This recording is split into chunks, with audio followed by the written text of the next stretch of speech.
सोलापूर महानगरपालिका स्थायी समितीच्या सभापतीपदी भारतीय जनता पार्टीच्या वतीने रणजिता चाकोते यांची बिनविरोध निवड निश्चित झाली आहे। कारण सभापती पदासाठी त्यांचा एकमेव अर्ज दाखल झाल्याने त्यांच्या निवडीवर शिक्कामोर्तब झाले आहे। शुक्रवारी याची अधिकृत घोषणा होणार आहे।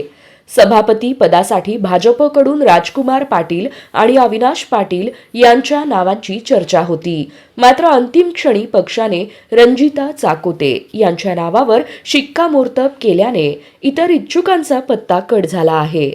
रणजिता चाकोते यांच्या निवडीमुळे पालकमंत्री जयकुमार गोरे, आमदार सचिन कल्याण शेट्टी आणि आमदार देवेंद्र कोठे यांचे सोलापूरमधील राजकीय वर्चस्व पुन्हा अधोरेखित झालं आहे।